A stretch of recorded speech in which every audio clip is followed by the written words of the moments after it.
Hello，大家好，我係 Simon，歡迎嚟到我嘅頻道。中意我影片嘅朋友記得訂閱我嘅頻道啊！大家有冇發現呢？呢排只要你一打開社交媒體，就會見到兩種嘅貼文。一種咧就係喺英國或者係加拿大買咗大屋，前後花園影住隻松鼠，開心到跳起，話我終於自由啦。另一種咧就係深夜抱住個頭，話我揾咗半年工都冇回音，就嚟捱唔住啦。今日我哋就嚟傾下後者㗎。事緣最近就有一位嘅移英嘅女網紅出咗條片，標題都好震撼啊！叫咩呢？普通女仔喺倫敦真係生存唔到啊！哇，大佬，生存唔到呢三個字係好重㗎，唔係話生活得唔開心啊，唔係話揾少啲錢啊咁樣啊，係直情話生存唔到，即係交唔到租，冇飯食嗰種 level。佢仲話俾人知啊，佢喺英國4年㗎啦，唔係話初嚟報道嘅嗰種。但係最近半年係咁 send CV send 到懷疑人生啊。由佢本身讀嘅科嘅專業工作，之後到餐飲、零售呢一類嘅服務業，一係就石沉大海，一係就請咗佢去試工，試完工就話：喂，你唔適合喎。面對住業主逼遷，佢就話自信心跌到落谷底啊！呢條片一出就即刻炸咗啦！有人就話：喂，你係咪扮慘博流量啊？更加多人就跳出嚟講話你唔係孤單㗎，我都係咁樣啊！今條影片咧並唔係話要批鬥任何人啊，亦都唔係要吹奏邊個地方好。係希望做到客觀貼地咁樣，同大家一齊拆解一下呢一種生存唔到嘅吶喊背後，究竟係個人嘅問題，定係一個時代嘅縮影呢？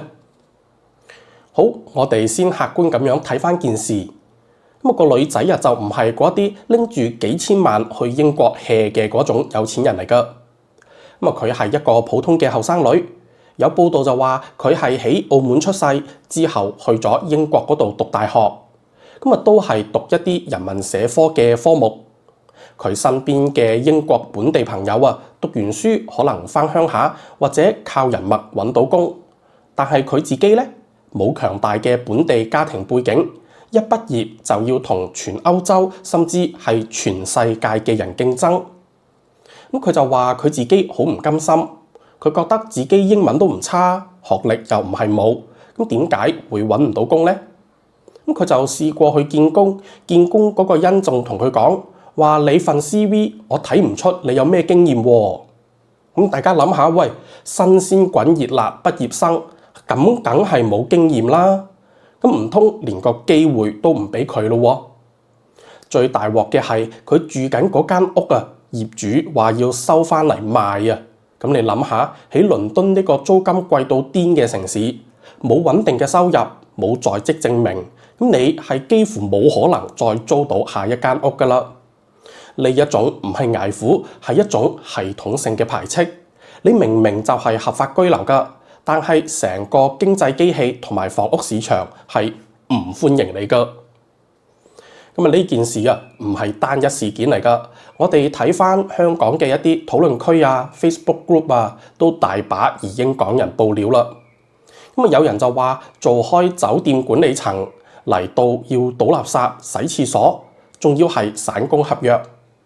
有人話做 IT， 但係公司寧願請識得講波蘭話嘅，都唔請講廣東話㗎。呢啲唔係誇張。呢啲係每日都發生緊嘅真人真事。其實今日呢一件事係篤破咗一個美麗嘅氣泡㗎。呢一個氣泡叫咩名呢？叫做只要去到西方發達國家就可以重新開始。第一，我哋講下現實嘅經濟數據。當你喺英國、澳門，你可能會鬧話揾工困難。但係你知唔知道英國最新嘅失業率係幾多？官方數字整體係5.2%，但係16至到24歲嘅年輕人失業率係去到16.1%大佬。即係每6個後生仔就有1個係冇工返㗎。而你仲要係當地嘅少數族裔面孔，份 CV 擺喺 HR 面前，你估下人哋有冇隱性嘅偏見呢？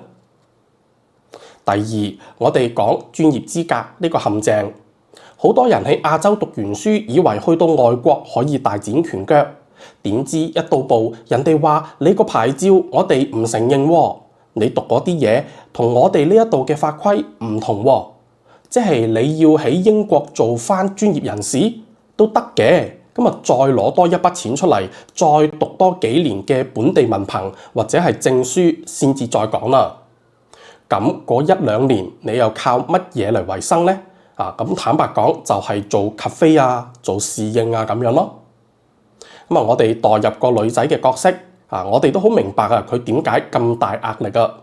一個女仔喺香港、澳門可能係中產家庭嘅掌上明珠，去到嗰邊你乜嘢都唔係，你以前嘅品味、學識、見解喺生存面前1蚊都唔值㗎。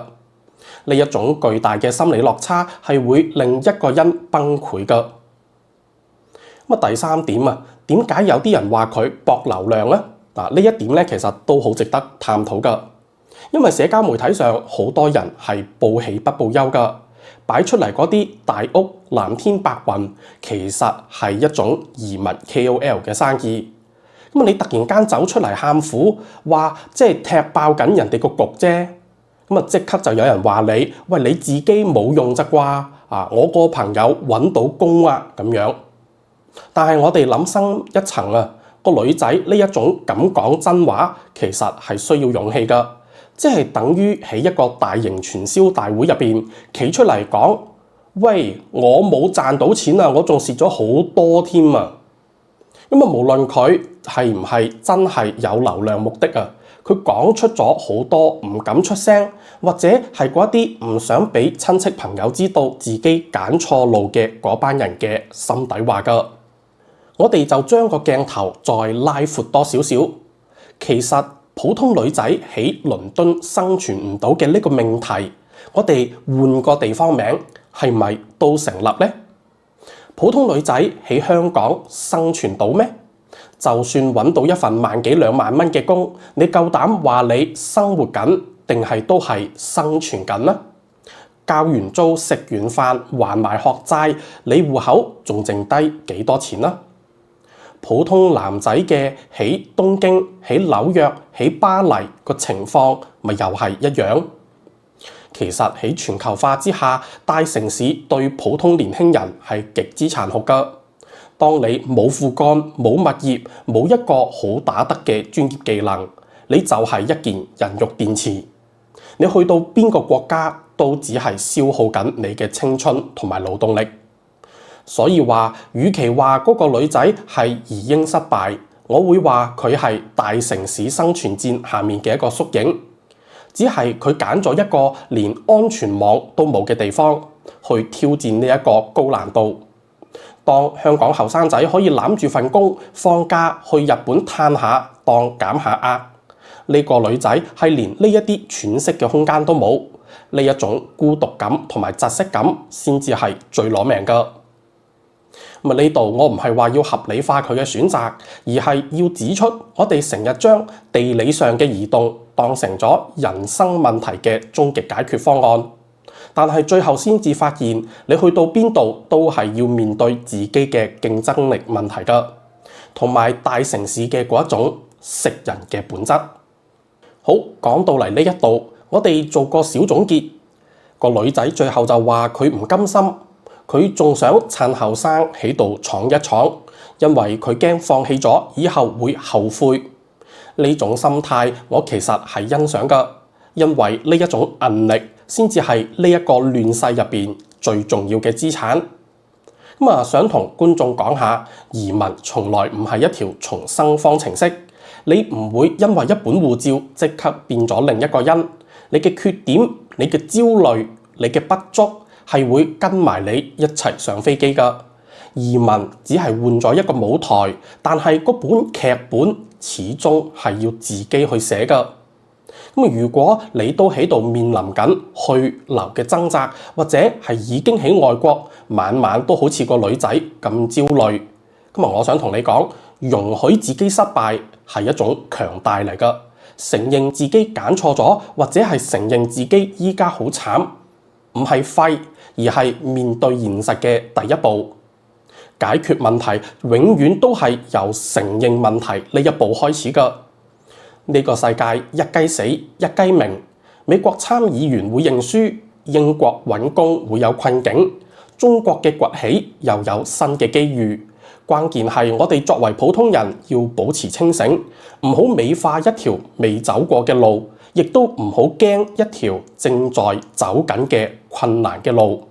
好，喺最後嘅時間，我都想聽下大家嘅真實心聲，特別係如果你係身處海外，或者係諗緊好唔好走，我就問一個好現實嘅問題：如果喺異鄉你揾咗超過1年工，都係71或者係咖啡呢一類嘅工種，完全用唔到你嘅專業，你會點揀呢？係 A 繼續留低，深信只要肯捱，總會有出頭天，定係 B 執包袱，光榮撤退返香港、返澳門，重新嚟過呢？可以留言區話俾我知，我都好想知道大家對尊嚴同埋生存之間嘅呢條線係會擺喺邊一個位置㗎。好啦，今日影片就嚟到呢度。如果鍾意我影片嘅朋友，記得俾個 like 同埋訂閱我嘅頻道，順便撳埋個鐘仔。我哋下集再見，拜拜。